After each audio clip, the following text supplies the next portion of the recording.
Just a few weeks ago, I released a video titled, I created the most overpowered armor in Minecraft Hardcore, in which I created the most overpowered armor in Minecraft Hardcore. I mean, the title is pretty self-explanatory. In that video, I mentioned that that video was simply part 1 of 3 in becoming completely unkillable, and now this is part 2. So at the time of me recording this, I literally just uploaded episode 4 today, like way earlier today. So I'm jumping straight back into this. The first video was entirely revolving around getting completely overpowered gear. Armor, sword, bow, all entirely overpowered. Now for those of you who were more eagle-eyed, you would have seen that episode 2's silhouette resembled a decently popular item in most hardcore worlds. A totem.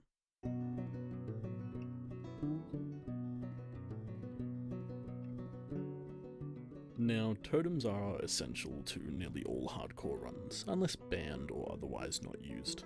Now, there is absolutely nothing that is off limits. Nothing that is off limits? There is nothing off limits in this series.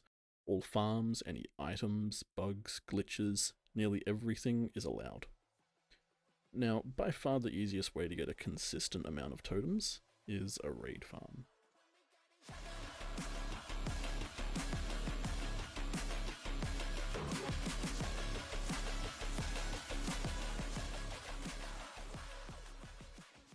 Raid farms are by far one of the most overpowered farms in any hardcore or survival world, providing vast amounts of emeralds for trading, redstone for farms, gunpowder, glowstone, sugar, experience, and of course, totems.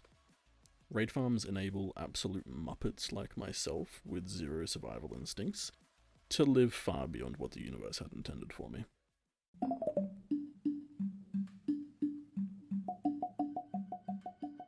Now, before actually making the raid farm, I had a little bit of setup to do. As I'm sure you know, to actually start a raid, you need ominous bottles. Now, while this farm is a self-sustaining raid farm, I still need several stacks of bottles to actually kickstart the farm, and for things like item filters. My solution to my lack of bottles? An outpost farm.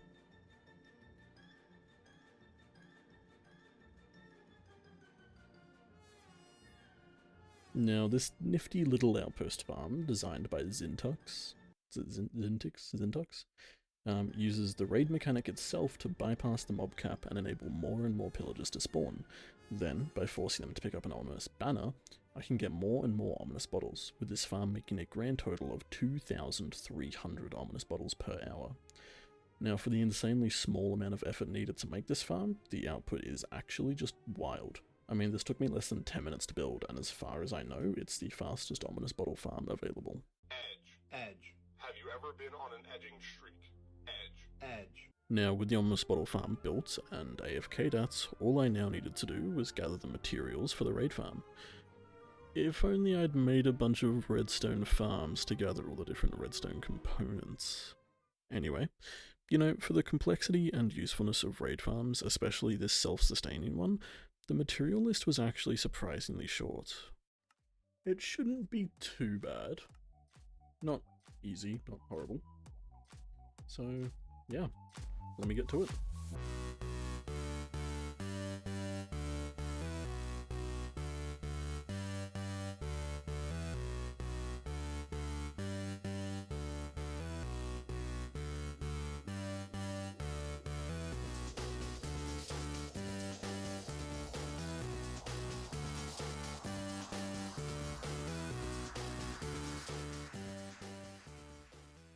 And with this glass put in here, that is all the materials gathered.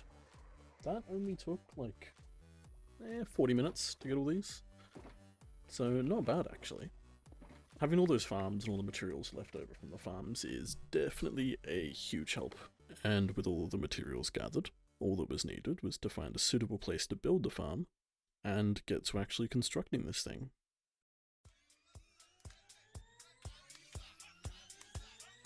Right, so I've got like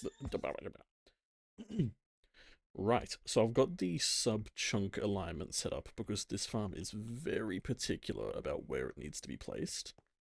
And this little box helps indicate exactly where it needs to be. So this has been set up And now I can actually start making the farm.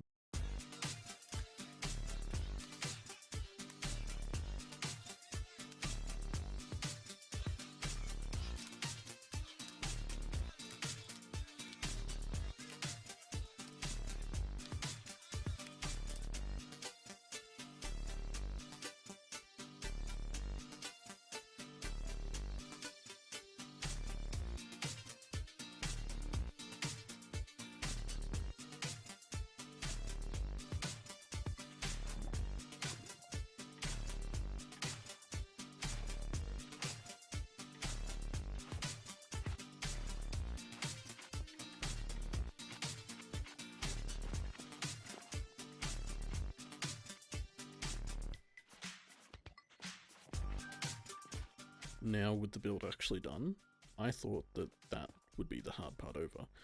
I mean, all I needed to do was get all the items for the item filters and that would be the farm completely done. Alright, so all I need to do now is get all the blocks and items for the inventories. So if I make my way into my base, then I can MV, wrong inventories, and now we start to go through this. And there's a lot. So yeah, it took me over 2 hours to gather all of the items needed for the item filters and to troubleshoot the farm until it was actually working flawlessly. Okay, so everything is done, I think. I mean, I don't really know, like, I'm just gonna test it, I guess. There's not really any other way to go about this. Give myself regen, give myself resistance. So if I head up here, and I take this out. Oh my god. Close that. Flick this. Then I hold periodic attack and use. Yep, nice. I've now been troubleshooting this for the last 20 minutes because it just... I mean, it worked, but it didn't work properly, so I've just been troubleshooting this. And I think I've finally found the key problems. Major of which being that these weren't waterlogged, and I've just fucked it all up. Okay, it seems to be working. Nice. I mean, there's only a single wave that's come through yet. If we wait, here comes the second one. Yeah, and all the loot should just be flowing along. And I should be getting a bunch of stuff, including, yep, totems. Which is exactly what this farm is for. Because by obtaining infinite totems, I am now invincible to just about anything except for, like, falling out of the void. And I mean, who the fuck would do that? Like, not me, that's for sure.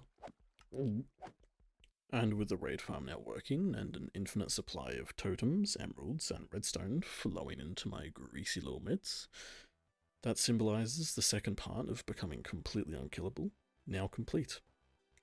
All that's left is the final part, the final step in becoming utterly, entirely, and disgustingly unkillable. But for that, you'll have to wait for the next video. If you're new around here, please consider subscribing. It truly means more than you know. If you're not new around here, I'd like to thank you for sticking around. It means so much to me. Thank you all for watching, and I'll see you next time. Peace.